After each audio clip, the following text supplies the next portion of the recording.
It's about sacrifice, and it's about honor. It's about duty. Every veteran signed a blank check, up to including their life. About faith. What matters is them and their life. Their life matters. Aim. Fire.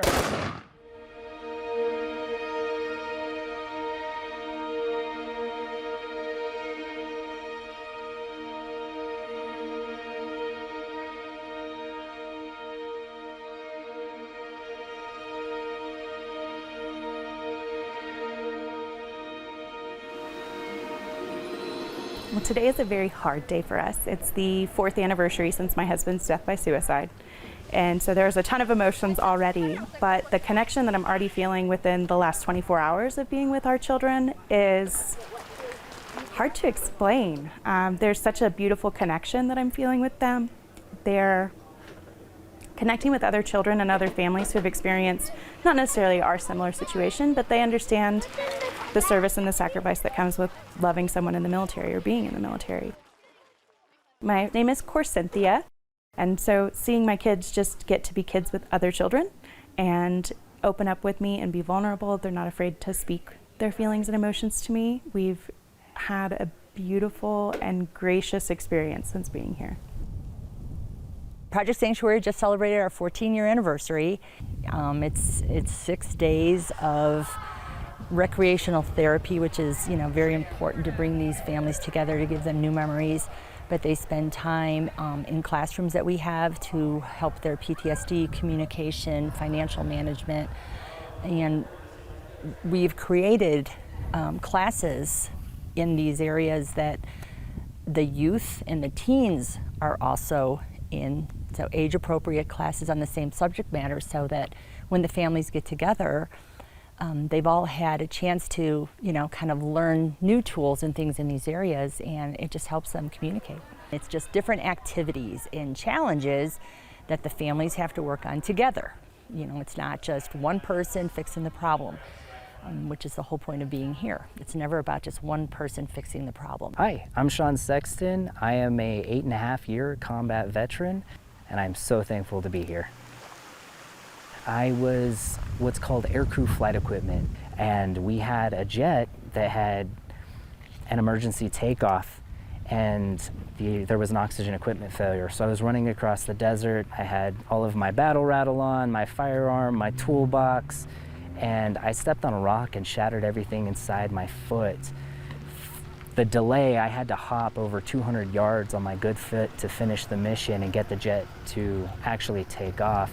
There was an Army convoy that was taking small arms fire, and the delay of me being injured and actually getting to the plane, actually 4 guys passed away.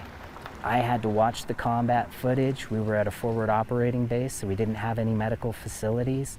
They basically told me that I'd be medevaced out of there, I'd get a Purple Heart, I was a hero, this, that, and the other. But seeing those 4 gentlemen pass away really weighed on me. Went to the VA to get help for suicide prevention, and they basically told me to go home, that I was too disabled to actually commit suicide on my own, that I would need assistance. And something kind of clicked in my mind that nobody was there to help me. I was doing this completely on my own, and if I wanted the treatment that I deserved, I had to fight for it. I'm extremely thankful to be here at Project Sanctuary, because hopefully I will get the tools that I need to reintegrate with my 4-year-old daughter. She has a lot of separation anxiety and actually gets petrified and has full-blown breakdowns every time I travel. I live in Denver. I'm originally from California, the Bay Area. Grew up with my parents, decided to join the Army when I was 18, fresh out of high school. Became a 13 Bravo, which is field artillery. My first loss that I had experienced was in Iraq, and that's when my buddy was shot in front of me. That was probably the hardest thing that I've probably ever experienced. I still live with it today. So when I came home, I didn't really know what it was like to be a father. My father was never a part of my life, so I really didn't know what to do. And then at the same time, I'm also suffering with the combat stress that I had endured while I was gone. Everyone was there being a father, being a parent to their kids, being a good son to their parents, and I was just kind of lost. As far as who I am to myself, I really don't see myself as anyone. I just see myself that I know that I have to do these things for my kids and my wife now. That's my next calling in life. I can no longer lead, soldiers, but at least I can lead my kids into a proper direction in life. Maybe they don't have to choose the choices that I chose. Our PTSD trickles down to the family. We come home and we explode. We do these things that are not healthy for our family, and we're raising children in these unhealthy environments. So even though we're treated, it's not getting decimated down to the families, and there's not a lot of programs out there that are designed around the entire family and bringing that connection so all of us understand and we can all begin to work together. To do it by myself is one thing, but to do it as a complete family unit, that's completely different. And to find something like that, that's incredible. Project Sanctuary believes that when one serves, the whole family serves. I'm grateful to be in Colorado, in this beautiful healing place. I'm grateful for the opportunity to take a knee and to take a breath and to know that we're okay and we're surrounded by people that love us and we're safe. I'm grateful that there's a space for us to come and just be us. Reconnect with my kids on a different opportunity, kind of give each other a little bit of compassion and grace, and just be surrounded by love.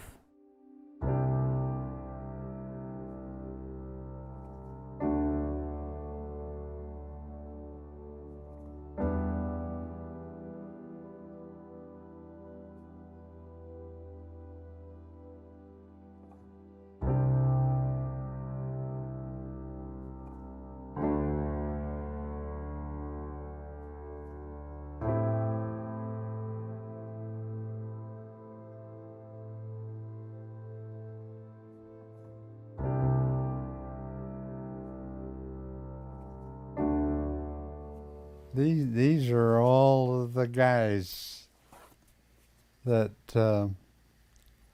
served under me. But when you go back 50 or 60 years, it's difficult to remember so many of the names of the guys that served under you. And I had I had a lot of fun with these guys. Well, it's one of the most important things that you can actually do in your life is to serve your country, while you'll be doing yourself a favor and your country a favor. And I loved it, actually. I'm 102. Leo Lewis is my name. This is my military jacket. Issued in 1941. Fortunately, I got a Master Sergeant stripes. I was the highest paid enlisted man in the service, which was really great for me. This is the China, Burma, and India Theater of Operations. And that's primarily where I was, all during World War II. In 1941, I joined the Army Air Corps as a volunteer, and how long 80 years ago was, gee, sometimes I don't really comprehend how far back that really was. See, these are pictures of my buddies that I had during World War II. We were informed that there was a Pan American airplane to take us to our assignment wherever it is, and nobody would tell us where that assignment was. We ended up in Karachi, India. It was India at that time. It was Pakistan now, but at that time it was still India. Karachi was a pretty good sized city, actually. Yeah, that's the logo of the China-Burma India Theater. Well, I actually enjoyed serving my country in 1941. Things are a little bit different then, but we had a good Air Force. All I've got to say is when you join the service,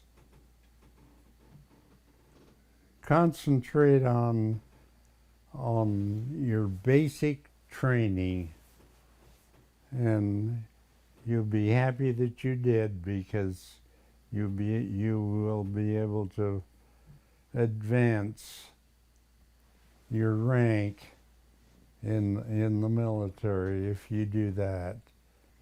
And I will always love the time that I spent in the military. Why not? They were my soldiers. No, that's not. They were just. You list the most sergeant majors. I would say freedom isn't free, because we've all sacrificed something, whether it's us, our families, our extended families.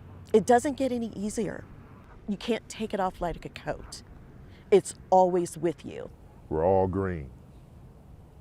We're soldiers. We're brothers in arms. And that's the way we have to function. That's the way we have to assimilate. People who committed to really serving this nation to the highest level, they deserve the recognition and the appreciation of this country as long as they live. Our brothers and sisters in arms, we all served, and we all served well. I came in the military at age 17, 1979. When I came in the military, a lot of jobs were not available for females. There were a lot of things that we could not do. And after getting into the military and getting the discipline and learning what I really wanted to do out of life, I wanted to make a difference. I wanted to be a female that would soar through, do some jobs that men wouldn't do, and I wanted to let them know that women are pretty capable as well. The reason for that I joined the Army, I didn't see no opportunities for me. I saw it as a way of escaping the environment that I was in. New adventure, to challenge myself. So 1976, I joined the Army. When I graduated basic and advanced individual training at Fort Knox, Kentucky, I was given 17 days leave before I had to report to Germany. And I was in my uniform. I was in Louisville, the Greyhound bus station, waiting to catch a bus. And as I'm standing there in uniform, a lady had a McDonald's milkshake in her hand, threw it on me, walked by and just dumped her milkshake all over me. Why? Why? Overseas, you were more accepted by the foreigners than you were in your own country. During my time in the military, both being officer and enlisted, there were times when a lot of white NCOs would not salute black officers. And black officers were reluctant to pursue that, even though they were entitled to that type of military courtesy, same as rendered to white officers, because they were trying to avoid any racial incident. 21 years ago, I was president of the local NAACP, and I was given a letter by a retired Marine, World War II Marine, and the letter kind of spoke to how the Marine commander, the general officer who signed this letter, was incorporating blacks into the Marine Corps. As most of us know, officially in 1948, the president signed the executive order integrating the military. Prior to that, military units were separate. And the letter speaks to there should be no photographs where blacks and whites are photographed together. And at no time will a black NCO ever be in charge of a white NCO or be in charge of white soldiers. That was official doctrine of the military in 1943. Once I was out there, I realized, number one, that there was prejudice. The other thing that shocked me was when I got the briefing saying where I could go and where I could not go. Never heard of it before. So of course I called my mom up crying about, I'm black, I can't go here and I can't go there. And she goes, what? And she called the wing commander. So that didn't go real well. But that's the first time I learned that there was a difference in color, there was a difference in men and women, and they told me what I couldn't do, and I was determined to do what I wanted to do. So that was my goal, is to make a difference, be a woman, and show them that we can do what we want to do. Colorado Springs, we have all these wonderful monuments, And we don't have any tribute to our women vets, because women, for the longest, have been in the back seat in the military for healthcare, for just about everything. And we're resilient. We kept the families together. We were in the military, and we did the finances. We did everything. So I just feel like we need to see where the military is going now, but we still need to understand we need each other. You know, when I was the command sergeant major of Fort Carson, I got to know every one of my soldiers.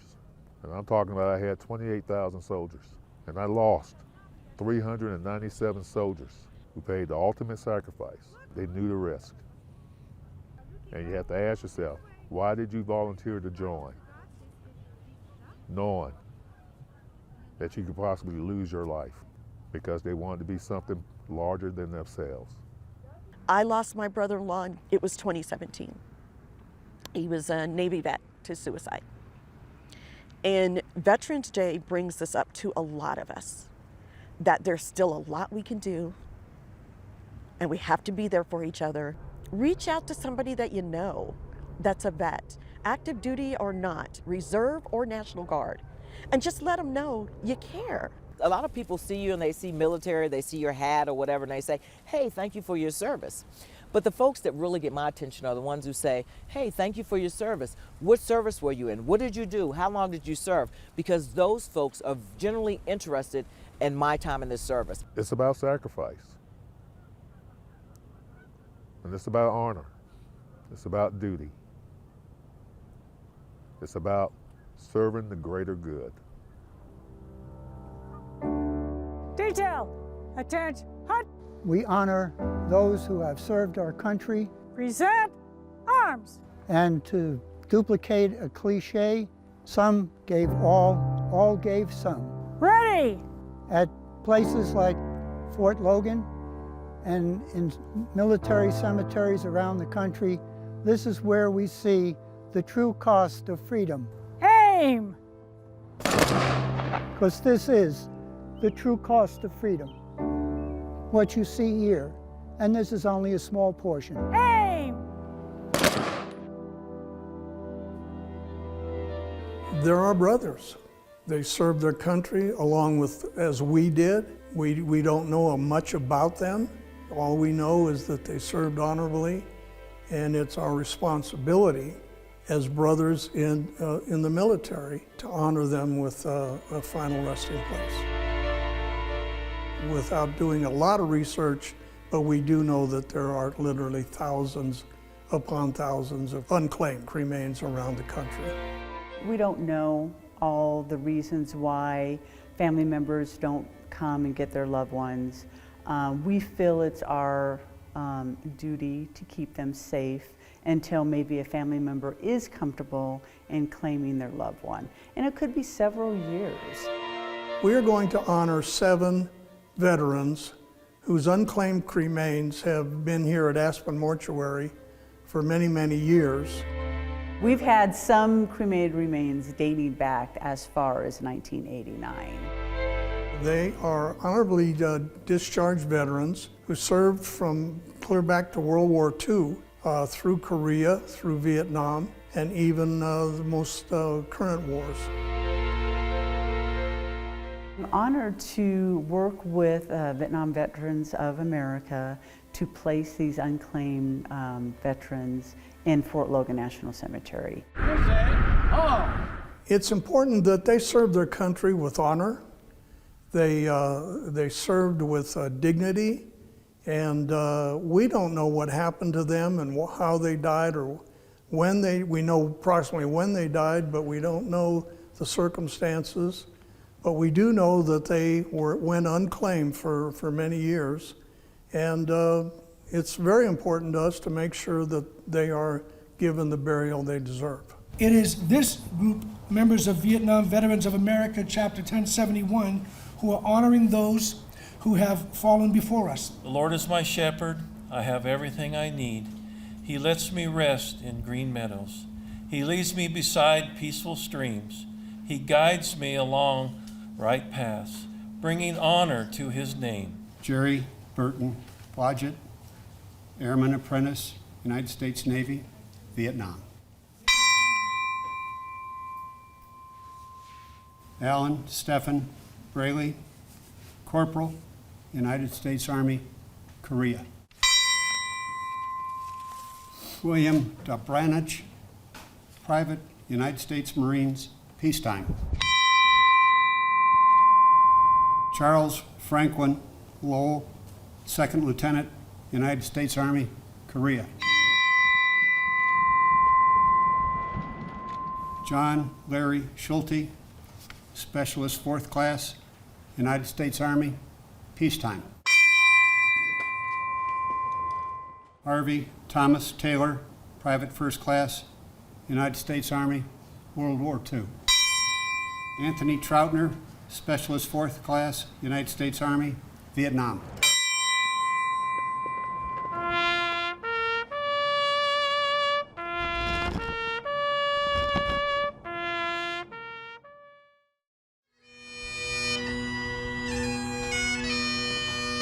All of our veterans are called comrades. They form a bond that's unlike any other. You know, they're closer than a brother. It's hard to explain to folks that have not served.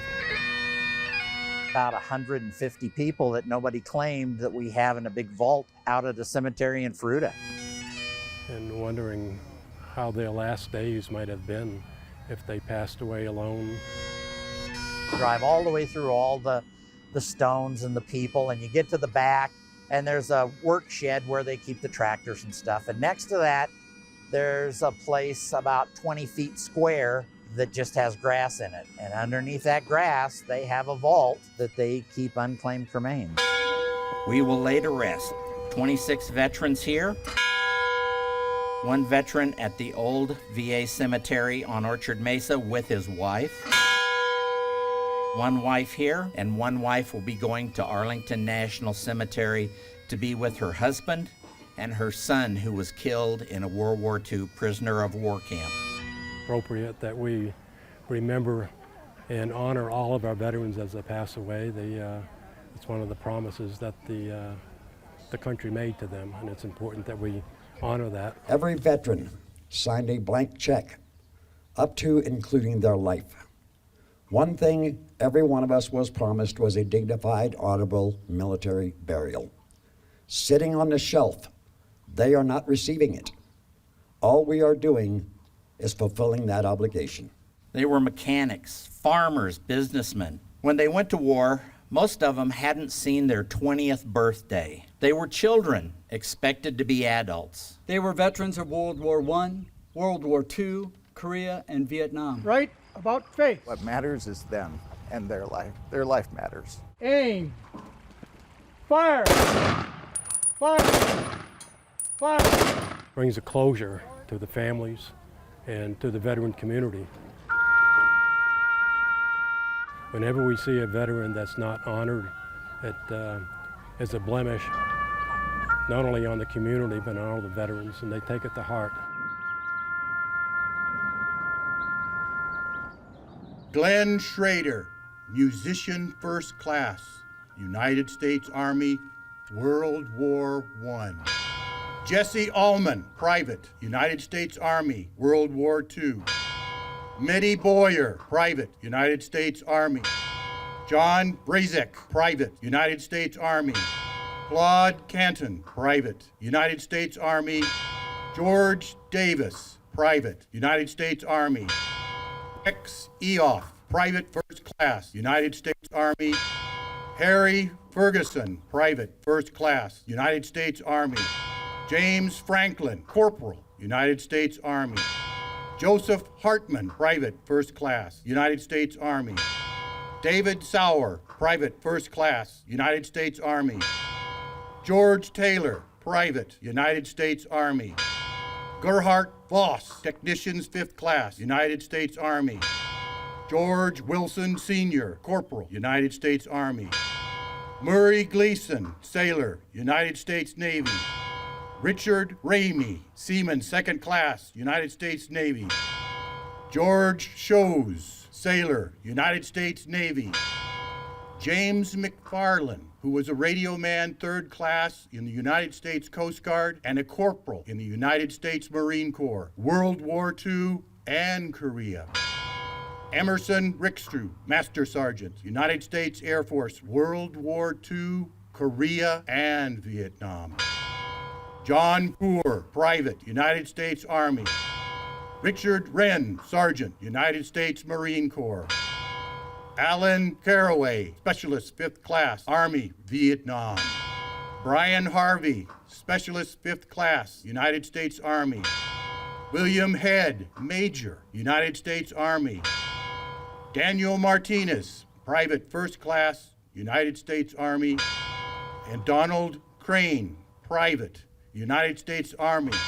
And these 2 spouses, Ophelia Lister and Eugenia Glassburn. May they all rest in peace.